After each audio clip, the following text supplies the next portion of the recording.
Venga, vamos a por el repaso semanal. En este primer vídeo vamos a ver un poquito los índices, materias primas, Bitcoin, Ethereum, volatilidad, los índices de sentimiento, etcétera. Antes recuerdo que durante este mes tienes la posibilidad de llevarte una cuenta financiada para operar en acciones, ETFs, plataforma profesional, mercado americano con TradeNet y que incluye el curso de Mi Trading que tenéis en la descripción, ¿vale?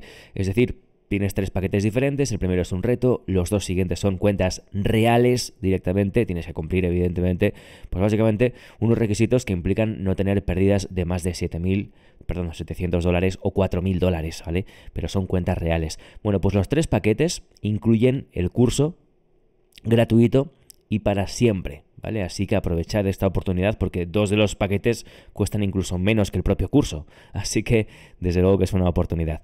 Cualquier pregunta me la comentáis, en la descripción tenéis pues toda la información acerca de la plataforma y en fin, pues esta oportunidad, esta colaboración que voy a tener puntualmente de momento este mes de febrero con TradeNet, ¿vale? Ok, dicho esto, vámonos a ver el índice de volatilidad esta semana. Ha corregido, se ha, calmado.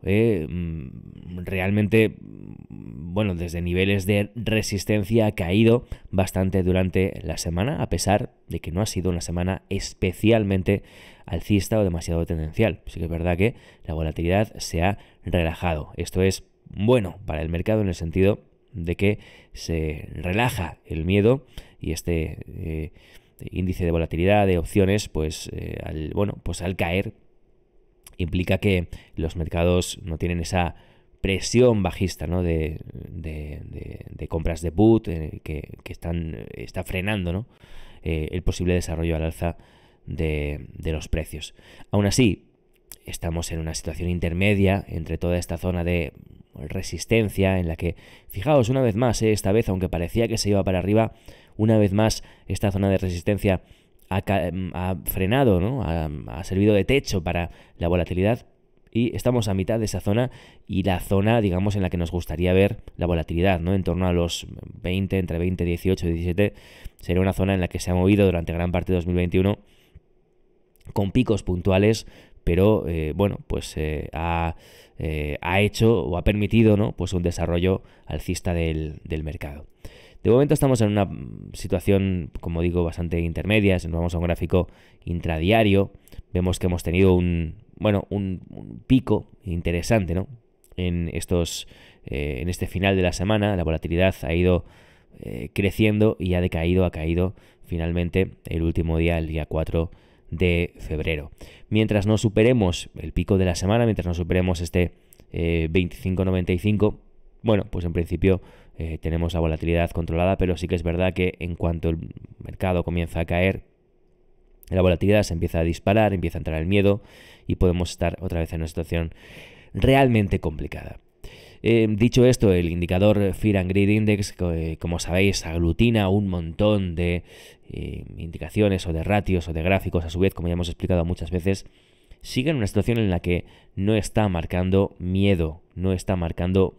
Miedo sí, porque está por debajo de 50, pero no está marcando un miedo considerable o un miedo extremo, que estaría por debajo de 25, en el que, o cuando los inversores más temerosos empiezan a soltar las posiciones a pérdidas, ¿no? En ese momento es cuando, pues obviamente hay un cambio de manos en las posiciones y en el mercado salen los temerosos y los profesionales son los que entran a comprar a precios más interesantes, ¿no? No estamos en esa situación todavía, lo llevo diciendo unas cuantas semanas y por eso, por otras muchas cosas, pero por eso principalmente es por lo que creo que el mercado no ha hecho un suelo. Cuando digo un suelo, digo un mínimo del año, por ejemplo, ¿no? 2022. Creo que no estamos ahí. Llevamos, como vemos aquí, unas semanas en esa zona en la que sí que hay miedo, pero no hay un miedo extremo. Necesitamos picos de miedo extremo para que efectivamente se pueda dar un suelo considerable en el mercado. Y siento repetir porque a veces, claro, tengo que repetir cosas de otros vídeos anteriores, pero no queda otra. Pero no sé si esa última caída o desarrollo bajista se podría dar ya directamente, o quizás el mercado espera o lateraliza una serie de meses, o cuando realmente se haga efectiva la primera subida de tipos, no lo sé, y entonces inicie un recorrido bajista, ¿no? Pero a pesar de que no sé cuándo se puede dar ese movimiento bajista, sí que creo que estamos, o que tenemos por delante, un nuevo recorrido bajista. En ese sentido no cambian las cosas mucho respecto a la semana pasada y a lo que he explicado aquí. No hay cambios considerables. Si vemos el movimiento de esta semana en gráfico diario, hemos alcanzado un retroceso respecto a toda la caída desde máximos de un 61.8. Algo muy interesante, ¿no? El precio ha llegado exactamente al 61.8 y se ha vuelto a girar a la baja. Así que vamos a establecer esa zona como una zona que tenemos que conseguir superar y mantener para que el mercado pueda seguir subiendo. Es cierto que la zona volumétrica importante yo la sigo manteniendo en torno al 4.531. Obviamente es una zona de medio plazo y no podemos pretender niveles exactos, ¿no? Es una zona, como digo, ¿no? Y por eso esta semana pues hemos visto el precio llegar a esa zona, superarla ligeramente, aunque luego ha cerrado por debajo. La zona sigue siendo esa aproximadamente, pero ahora tenemos un máximo pues mucho más específico al que prestar atención, ¿no? Y es efectivamente el máximo de esta semana. Ese nivel es el que nos gustaría ver superado para efectivamente, bueno, pues ver un desarrollo alcista. A mí me gustaría el cierre de la semana que viene por encima de esos niveles para fiarme de un desarrollo alcista. El precio es aproximadamente 4.600 del S&P. Así que esa es la situación en el S&P. Y luego fíjate una cosa más. Si hacemos una extensión de Fibonacci, ¿no? Vais a ver cómo medimos el retroceso, ¿vale? Medimos el retroceso y si, digamos, imaginamos un nuevo impulso a la baja, el impulso podría llegar a esta zona que ya teníamos marcada en torno a los $4.000, 3.984. Sería un impulso, bueno, pues igual, ¿no? Al que tuvimos desde máximos. Fijaos cómo todo va cuadrando más o menos, ¿no? En el caso de que continúe un impulso a la baja, obviamente hay más zonas, ¿no? Y tendremos que ver primero si vuelve a superar estos mínimos en 4.238, pero aparte de eso, bueno, como potencial recorrido a la baja tendríamos este 4.000 que además cuadra con que es un número redondo, que siempre es un número donde hay cierta barrera de liquidez o posiciones, en este caso, de compra en el mercado, ¿no? Y pues haciendo este puzzle, ¿no? Y cuadrando un poco todas las piezas, podríamos esperar, bueno, la continuación bajista del precio hasta esos niveles a lo largo de los próximos meses o semanas, no lo sé, ¿no? Entonces, sigo pensando que realmente al mercado le queda un recorrido bajista. Es cierto que hay indicadores como la volatilidad que se ha calmado en esta última semana, pero ya veis que hay ciertas razones para pensarlo, ¿no? Por otro lado, sí que es cierto que esta semana la hemos cerrado, si lo vemos en gráfico semanal, la hemos cerrado en verde, pero fijaos cómo ha habido un fuerte rechazo desde los máximos de la semana que comentábamos antes, ¿no? Para cerrar en la mitad inferior de esa vela, ¿no? Entonces, sí, es una semana que cerramos en verde, pero realmente no deja de ser una semana así, ¿vale? O digamos, bueno, podemos decir así, ¿no? Entonces, no me gusta. No me gusta cómo hemos cerrado la semana en absoluto. No da ninguna indicación concluyente, pero no me gusta cómo la hemos cerrado. Si echamos un ojo al Nasdaq, bueno, la situación es bastante similar. Tiene sus diferencias, obviamente, pero es bastante similar. Es decir, como retroceso de toda la caída hemos visto un 0,5, lo cual, bueno, no es un 0,618, pero de todas formas sigue siendo un retroceso proporcional y muy interesante. Y fijaos que en el caso de Nasdaq, si nos vamos a un gráfico semanal, tenemos más marcada incluso la misma situación que os comentaba hace un momento, ¿no? Es decir, sí, cerramos en verde la semana, pero ha habido un grandísimo rechazo desde los máximos de la semana. Si nos vamos a intradía, lo vemos con un poquito más de claridad, como tenemos un movimiento alcista, ¿no? El precio hace un máximo y luego a partir de ahí no deja de caer. Por lo tanto, sí, cerramos en verde, pero al final lo que estamos haciendo es, si lo vemos con perspectiva, es continuar un movimiento bajista, ¿no? Entonces, potencialmente podríamos continuar a la baja durante esta próxima semana. Para los nuevos y las nuevas, yo lo digo siempre, no podemos adivinar lo que va a hacer el mercado. En este canal no te vas a encontrar, o no me vas a encontrar a mí diciendo, en la semana que viene vamos a bajar hasta aquí o vamos a subir hasta aquí, porque nadie puede adivinar lo que va a hacer el mercado.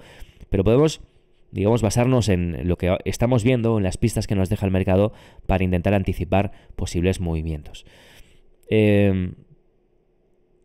Si la vela semanal, voy a poner el gráfico semanal, hubiera cerrado al revés, si nos hubiera dejado una mecha por abajo y hubiera cerrado más arriba, otro gallo cantaría, ¿no? O sea, la configuración sería absolutamente diferente, porque lo que estaríamos viendo en las últimas 2-3 semanas sería una gran caída, recuperación, caída, y entonces habríamos cerrado aquí. Esto tendría una pinta de W. Pero básicamente de lo que tiene pinta, como lo pintaba hace un momento, es de caída, retroceso y comienzo de nueva caída. Aunque, como digo, no podemos saberlo, no podemos adivinar, como si tuviéramos una bola de cristal, qué es lo que va a suceder. ¿Qué más quería comentar del Nasdaq? Bueno, toda la volatilidad que ha habido esta semana por los resultados que hemos conocido de Amazon, de Facebook, iba a decir de Netflix, no, de Netflix fue la semana pasada, de Google, y bueno, pues eso también causa volatilidad en el mercado y complica un poco pues el análisis, ¿no? Porque digamos que el movimiento del precio es un poco engañoso porque se basa en esos movimientos, ¿no? En esos resultados.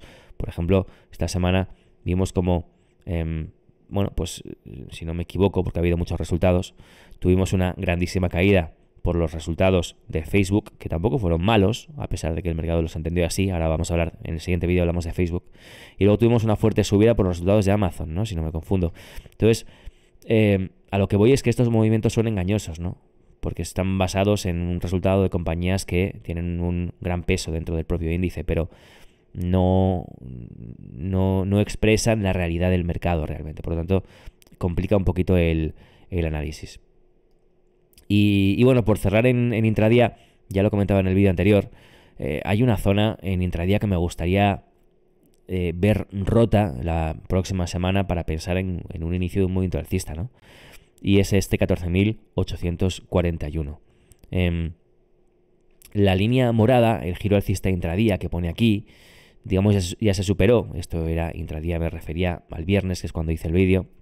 Pero este nuevo nivel 14.841 es el nivel volumétrico que me gustaría haber superado y mantenido durante los primeros días de la semana para pensar en que la semana puede ser alcista. Ya lo veremos, ¿no? Igual nunca se llega a tocar, no lo sé.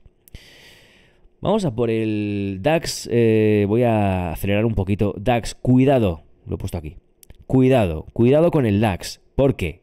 Si cae un poquito más esta próxima semana, y además si se ve empujado por los índices americanos y perdemos el 15.122, puede significar el comienzo de un movimiento bajista. Este nivel está aguantando, pero no le puedes pedir tampoco muchos más esfuerzos, porque el nivel da para lo que da, ¿no? Y está aguantando y está suponiendo compras desde hace meses. Pero es que si perdemos ese nivel, esto puede tener un recorrido a la baja importante, ¿eh? Así que vamos a tener este nivel en mente para esta próxima semana, 15.122. No te digo que no podamos caer por debajo, pero la semana tiene que cerrar por encima de ese nivel para estar fuera de peligro, como lo ha hecho aquí, o aquí, o aquí, o aquí. Si cierra la semana por debajo, ojo, cuidado, porque esto se puede caer al menos, y tengo que hacer el estudio por debajo porque no lo he hecho, pero viéndolo así, a menos hasta el 14.071, lo que implicaría una caída en el DAX de alrededor de un 7%, para empezar, ¿vale? Y luego, si atendemos a un análisis muy básico, técnico, la siguiente zona estaría en torno al 13.170, pero bueno, eso ya lo ya lo retocaré, ya lo miraré con detenimiento para dar niveles si se da el caso. Pero cuidado con ese nivel. Mucho cuidado con ese nivel en DAX. No quiero comentar nada más en DAX porque no hay mucho más que comentar. Dólar Index. El dólar index está, simplemente quería comentar el cierre de la semana, ¿no? Es muy curioso. Esto es un railway, ¿no? Le llaman algunos, ¿no? Una vela que niega completamente la vela anterior. Y además de esto, es un movimiento de upthrust sobre los máximos anteriores. Este tipo de configuración, este tipo de vela, pues sí, nos da una intención bajista para las próximas semanas. Habrá que verlo. Y esto sí que podría ser potencialmente, como digo siempre, sinónimo de movimientos alcistas en las bolsas, obviamente, ¿no? Así que, bueno, no hay mucho más que comentar aquí. Habrá que ver si se supera el 95, los $95 a la baja, y si cerramos la semana que viene por debajo de ese 95, sí que podríamos tener un recorrido bajista en el dólar que sería muy interesante y además necesario. Nada más que comentar aquí. Vamos al oro. Tampoco hay mucho que comentar respecto a la semana pasada porque la vela no nos da mucha más información. La cuña está muy clara y la ruptura de esa cuña, ya lo comenté la semana pasada, podría darnos un recorrido alcista. ¿Qué compras aquí dentro o compras en soporte o compras incluso en la zona de 1700 en caso de que tengamos fuertes caídas estas próximas semanas? Creo que es una buena compra. Igualmente, aunque podría el precio lateralizar durante semanas, meses, años antes de hacer un movimiento alcista. Pero, de todas formas, lo que sí que está bastante claro y para mí es bastante interesante es las compras por encima de esta zona de resistencia en caso de que cerremos la semana por ahí. Si la cerramos por ahí, potenciales compras, potenciales movimientos alcistas estarían al caer. Y de ahí a los máximos, aproximadamente, de ahí a los máximos tendríamos un 11% bastante interesante. Disculpadme que tengo una congestión tremenda. Vamos a por Bitcoin. La estructura de Bitcoin es clara, la hemos comentado muchas veces. La zona de 30.000 hace de soporte. El precio no ha acabado de llegar a los 30.000 todavía, no ha acabado de llegar a esa zona. Fijaos que en un gráfico semanal no querríamos cerrar la vela por debajo de 32.561, aunque potencialmente durante las próximas semanas podríamos trabajar o ver el Bitcoin trabajando por debajo de esa zona. Mientras la vela semanal no cierre por debajo del 31.561, no pasa nada. El precio podría lateralizar aquí. Fijaos, daos cuenta que el año pasado estuvo 63 días, son 2 meses, trabajando en la misma zona, arriba, abajo, arriba, abajo, arriba, abajo. Así que tranquilidad, ¿no? Porque esto puede quedarse arriba, abajo, arriba, abajo, arriba, abajo otros 2 meses, ¿no? O más incluso. Lo que no queremos es ver perdida esa zona de soporte. Y por otro lado, si vemos el canal que tenemos formado aquí desde 2019, es interesante porque habríamos alcanzado un suelo en este canal y el precio podría comenzar un movimiento alcista desde aquí. ¿Quiere decir que lo vaya a hacer ya? No, aunque sí que es verdad que la semana pasada tuvimos un movimiento, pues bueno, más que interesante, ¿no? Al alza, bueno, si lo hacemos desde mínimos, ¿no? Desde mínimos tenemos un 27% al alza de Bitcoin. ¿Quiere decir esto que va a dispararse ya? No necesariamente, aunque nadie lo sabe, ¿no? Fijaos aquí como en julio lo hizo. Pero nadie lo sabe. Lo que sí que es interesante es que si el precio se acerca a todo este soporte, podría ser una oportunidad interesante para comprar a largo plazo, ¿vale? Y más si nos hace algún tipo de rechazo, doble suelo, W, etcétera. Así que puede ser una semana interesante para Bitcoin. Creo que al final todo va a depender también del propio mercado de valores, ¿no? El mercado tradicional. Si el mercado se desploma y cae fuerte, el Bitcoin no va a subir. No creo que suba al mismo tiempo. Tenemos que tener un mercado lateral, como mínimo, para que el Bitcoin, o al menos un mercado que no tenga tanto miedo, para que el Bitcoin pueda subir con calma, ¿no? Ethereum está en una situación similar, ¿no? También vemos el canal dibujado de forma parecida, de alguna forma, y también habríamos alcanzado ese suelo. También vemos el soporte en la zona 1886, que no se debería de perder, no nos gustaría verlo perdido a nivel semanal. Y por arriba tenemos la zona del 3000, que está ejerciendo de resistencia justo ahora en el precio, ¿no? Por lo tanto, bueno, pues lo que queremos ver es cerrar una vela semanal por encima del 3000 y eso podría desencadenar un movimiento alcista. Y terminamos con el crudo. No estoy consiguiendo en este vídeo mi objetivo de hacerlo más corto, ¿eh? En el siguiente, en el de las acciones, lo intento por todos los medios. Es ya un reto personal, ¿eh? Ya sé que lo tomáis un poquito a broma, pero es un reto ya personal. Acabo con esto. Crudo. El crudo lo tenemos en zona de resistencia. Además tenemos un recorrido muy extendido al alza. Está claramente sobrecomprado y es muy, muy, muy probable que esta próxima semana encontremos algún tipo de techo en el crudo. Veremos qué es lo que ocurre, pero creo que no es probable que rompa esta zona, sí, ¿no? Pero creo que no es probable que continúe mucho más allá sin hacer algún tipo de retroceso. Quien quiera hacer trading en el crudo, bueno, pues yo esperaría para ponerme corto, yo esperaría algún tipo de desencadenante. No sé la fecha exacta, pero si no me confundo, en un par de semanas hay una reunión de la OPEP. Yo esperaría ahí. Y luego vería, sobre todo, si hay algún tipo de doble techo de M, estructura técnica, como siempre, para un posible giro, ¿no? Porque esto, claro, si no, te pones corto solamente por zona de resistencia, es demasiado poco, ¿no? Aunque bueno, sí que es verdad que si haces una operativa muy a medio plazo, incluso a largo plazo, y planteas cortos sobre el crudo, es probable que te salga bien porque el crudo tiene que tener un techo, ¿no? No puede llegar al infinito porque no es sostenible y, bueno, pues instituciones, gobiernos empezarían a actuar para hacerlo bajar.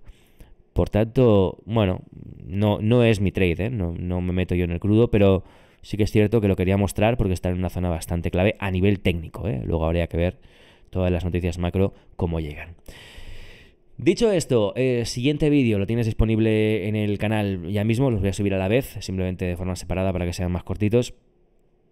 Hacemos un repaso de acciones esta semana y de varias compañías que están interesantes para seguir buscando compras, sobre todo en esta situación de mercado que tenemos. Hay que entender el vídeo de acciones o hay que ver primero digamos, ¿no? Porque cuando compramos acciones a largo plazo, siempre hay que tener en cuenta, ¿no?, una situación de mercado, hay que conocer una situación más general de mercado, más macro, llámalo como quieras, aunque sea a nivel técnico como estamos viendo aquí, ¿no? Entonces, bueno, si has visto este vídeo puedes pasarte a ese directamente. Vamos a por ello. Alberto Lezaun, un gusto. Que tengas una feliz tarde. Nos vemos en el siguiente vídeo. Chao.